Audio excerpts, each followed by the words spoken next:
మీనము వారికి కనుక చూసుకున్నట్లయితే మీ యొక్క లగ్నం నుంచి లేదా రాశి నుంచి చతుర్థ భావంలో బుధకుజులు కలయిక ఉంది. సప్తమంలో శుక్రుడు నీచంలో ఉన్నాడు.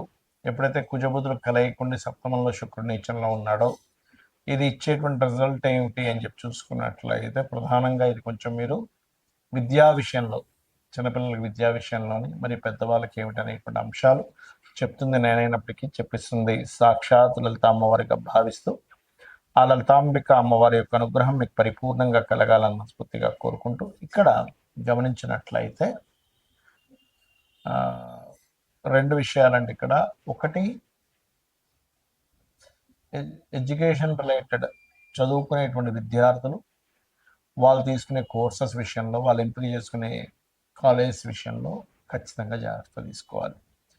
మరియు పెద్దవాళ్ళు ఈ రైతులు కొంచెం ఈ పంటలు అది పండించేటప్పుడు ఒక్కొక్కసారి తెలియకుండానే కొన్ని రాంగ్ స్టెప్స్ పడుతూ ఉంటాయి. రైతులు చాలా జాగ్రత్తగా ఉండాలి, మీన లగ్నం వారు మాత్రమే. అలాగే ఏదైనా ప్రాపర్టీ తీసుకుంటున్నాము, వాహనం నడిపిస్తున్నాము, వివాహ సంబంధించిన, ఎందుకంటే లగ్నంలో శని వక్రిస్తూ సప్తమంలో ఉండేటువంటి శుక్రుడు నీచ అయితే శని వక్రించడం మంచిదే, కొంచెం ఏళ్ళనాడు శని ప్రభావం తగ్గుతుంది. కానీ సప్తమంలో శుక్రుడు ఉన్నందుకు ఇక్కడ వివాహ నిర్ణయాలు చేయడం మంచిది కాదు ఈ ఆగస్టు మాసంలో. కాబట్టి ఈ విషయంలో జాగ్రత్తగా ఉండండి. ఎందుకంటే సప్తమంలో నీచంలో ఉండే శుక్రుడే కాకుండా చతుర్థంలో ఉండే కుజబుధులు కలయికతో ఉండే కుజుడు దృష్టి పడుతుంది. కాబట్టి మనకు తెలియకుండా అవతల వాళ్ళు కొంచెం తలకాయ నొప్పి తెచ్చే వాళ్ళని మీరు జీవిత భాగస్వామి ఎంపిక చేసుకుంటారు తెలియకుండా. అంటే బాగా ఇప్పుడు గొడవలు చేస్తూ సంతృప్తి లేకుండా ఉండడం ఇలాంటివి అవుతూ ఉంటాయి. అదేవిధంగా జీవిత భాగస్వామి యొక్క ఆరోగ్య విషయం పట్ల కూడా మీరు జాగ్రత్తగా ఉండండి. ఇక మీరు ఈ దోషము ఈ ప్రభావం తగ్గాలంటే రావి చెట్టు చుట్టూ ప్రదక్షిణలు చేసుకోవడము, కుజ బుధ శుక్ర గ్రహాల దగ్గర దీపారాధన చేయడము చేయండి. అన్ని విధాల మీకు బాగుంటుంది. మీరు నిత్యము రాజరాజేశ్వరి అమ్మవారి యొక్క ఆరాధన చేయండి, అన్ని విధాల బాగుంటుంది. అయితే ఇక్కడ మరొక విషయం ఏంటంటే ఈ కుజబుధులు 4లో ఉన్నందుకు ముఖ్యంగా ఆ వాహనం నడిపేటప్పుడు ఫోన్ ఎత్తడం కానీ రోడ్డు దాటేటప్పుడు ఫోన్ ఎత్తడం చేయకండి. అయితే కుజబుధులు ఫస్ట్ వీక్లో కలుస్తున్నారు కాబట్టి, అంటే దాదాపుగా 2-3 తారీఖుల నుంచి మనకి కుజుడు ఇందులోకి వెళ్తాడు. 2వ తేదీకి ఆల్రెడీ శుక్రుడు నీచబడుతున్నాడు. ఇలా ఉన్నందుకు ఏంటంటే ఒకటి దేశకాల పరిస్థితుల్లో మనకు మొన్న ఢిల్లీలో జరిగినటువంటి సేమ్ అలాంటి సంఘటనే మరలా ఢిల్లీలో మళ్ళీ సేమ్ రిపీటెడ్గా కొంత గొడవలలాగా రావడం, మొన్న జరిగినటువంటి ప్రొటెస్ట్ లాంటివి, అది మాత్రం ఎక్కువ రోజులు ఉండకుండా, ఎందుకంటే ఈ రెండు గ్రహాలు తక్కువ కాలం కలిసి ఉంటున్నాయి కాబట్టి తక్కువ కాలంలో మళ్ళీ అది రిజల్ట్ వెంటనే మారిపోవడం అనేది జరుగుతుంది, గుర్తుపెట్టుకోండి. అయితే ఇక్కడ మనకి రాహు వెళ్ళి కుజ నక్షత్రంలో కూడా ఉంటున్నాడు. అంటే అంతర్గతంగా కొన్ని శక్తులు కూడా ప్లాన్స్ వేస్తూ ఉంటాయి ఈ కుజ నక్షత్రంలోకి రాహు వెళ్తుండడం వల్ల, గుర్తుపెట్టుకోండి. అంటే బయటికి కనబడదు కానీ అంతర్గతంగా లోపల దేశాన్ని ఏదైనా చేద్దాం అనేటువంటి కొన్ని శక్తులతో ఇబ్బంది అనేది రానుంది అనేటువంటిది కూడా గోచారం చెప్తుంది. మరొక విషయం ఏంటంటే మరి మనం చెప్పుకున్నాం ఏమండి కుజబుధులు కలిస్తే సర్పదోషము అని. మరి సర్పదోషం గనక రకరకాల వాటిలో ఉంటుంది సర్పదోషం అనేటువంటిది. ఎలా అంటే చూడండి, ఈ కుజుడు బుధుడు లేదా శని కుజుడు రాహువు రాహు ఈజ్ ఈక్వల్ టు సర్పదోషము ప్లస్ పితృదోషం కూడా. అదేవిధంగా శని కేతువులు, ఇలా ఒక్కొక్క సర్పదోషము ఒక్కొక్క రిజల్ట్ ఇస్తూ ఉంటుంది ఒక్కొక్క భావంలో ఉన్నప్పుడు. మీకు పర్టికులర్గా కుజబుధులు సర్పదోషం ఉన్నప్పుడు ఏమవుతుందంటే ఎవరికైనా పర్సనల్ చాట్లో ఉన్నప్పుడు రిలేషన్స్ మీద దెబ్బ కొడుతుంది. అంటే రిలేటివ్స్తో ఎప్పుడూ కూడా ఏదో ఒక గొడవ, ఏదో ఒక ఘర్షణ, రిలేషన్స్తో సరిగ్గా ఉండలేకపోవడం, మీరు బాగున్న అవతల వాళ్ళు బాగోకపోవడం, అవతల వాళ్ళు బాగున్న మీలో ఏదో తెలియని ఒక ఘర్షణాత్మకమైనటువంటి స్థితి కలగడం అనేటువంటిది ఇస్తూ ఉంటుంది.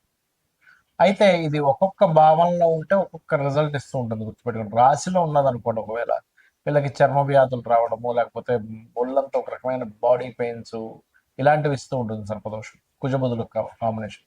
2వ భావంలో ఉంటే ఇది ధనం మీద, రిలేటివ్స్ మీద, కుటుంబ సభ్యుల్లో ఉండేటువంటి వారి మీద అనవసరం ఘర్షణలు, ఇంట్లో ఎప్పుడు ఏదో ఒక వాదనలు ఇలాంటివి జరుగుతూ ఉంటాయి. 3వ భావంలో ఉన్నప్పుడు ఇది మీరు ఏ మాట మాట్లాడినా మనం చూడండి, కొంతమంది చూస్తూ ఉంటాం ఏమంటే మనం ఏ మాట మాట్లాడినా సరే గొడవ అయిపోతుందండి అంటూ ఉంటాం చూసారా.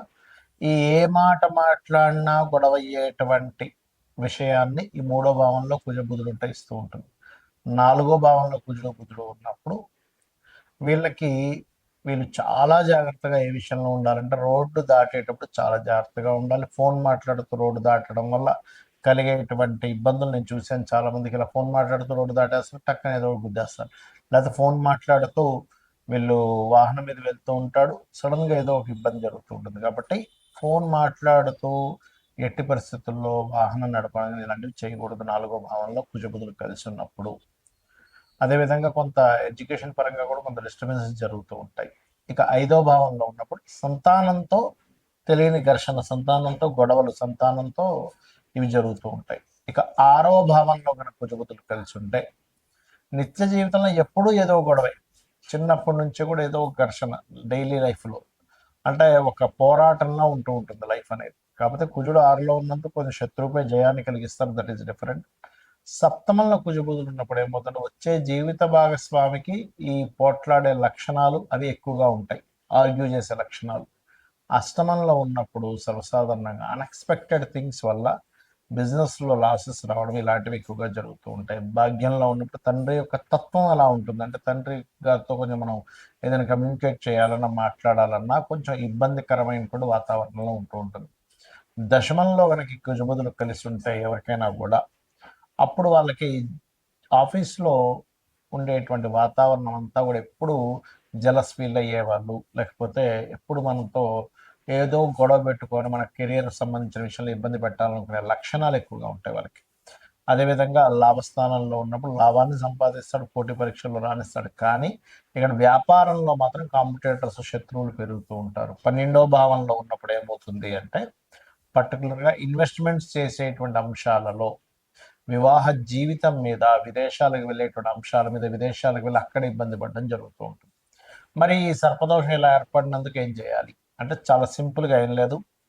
మనకి గోచారంలో జరిగినప్పుడు అందరికీ వర్తిస్తుంది, అందరూ కూడా ఈ అనవసరమైన గొడవలు ఇట్లాంటికి గురవుతూ ఉంటారు. కాకపోతే రావి చెట్టు చుట్టూ ప్రదక్షిణాలు చేయడం, రావి చెట్టు కింద ఉన్నటువంటి సర్పాలకి పసుపు కుంకుమ గంధం కలిపిన వాటర్ వేయడం, ఇవి ఎక్కువగా చేయాలి.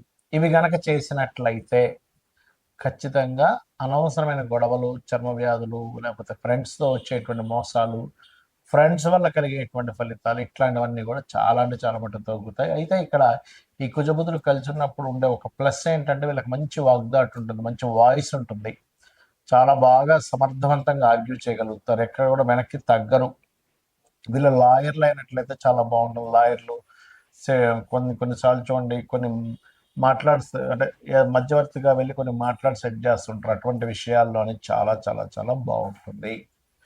అయితే ఈ కుజబుధుల కాంబినేషన్ ఉన్నప్పుడు ఎక్కువగా కుజ బుధ గ్రహాల దగ్గర దీపారాధన చేయడము, విష్ణు సహస్రనామాలు శ్రవణం కానీ పఠనం కానీ చేయడము, లేనట్లయితే లక్ష్మీ నరసింహస్వామి యొక్క ఆరాధన చేయడము, రెగ్యులర్గా మీరు ఆంజనేయ స్వామి యొక్క ఆలయాలకు వెళ్ళడం ఎక్కువగా చేస్తుంటారు. అలా గనక చేసినట్లయితే ఖచ్చితంగా బాగుంటుంది, అందులో ఎటువంటి సందేహము లేదు, గుర్తుపెట్టుకోండి.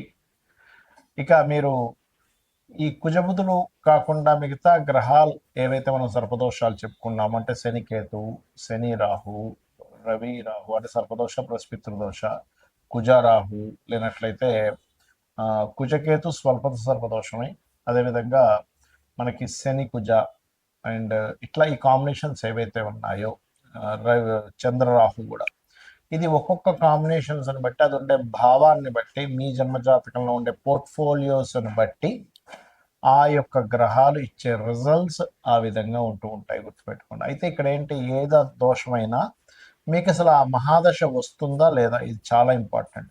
మహాదశ రావట్లేదు, ఏం చేసుకుంటాం, ఏ ఇబ్బంది ఉండదు, అంటే చిన్నప్పుడు అయిపోయిందండి, పెద్ద ఎఫెక్ట్ ఉండదు. ఎప్పుడో 100 ఏళ్ల తర్వాత వస్తుంది, ఎఫెక్ట్ ఉండదు. ఇది గుర్తుపెట్టుకోండి. శ్రీమాత్రే నమః.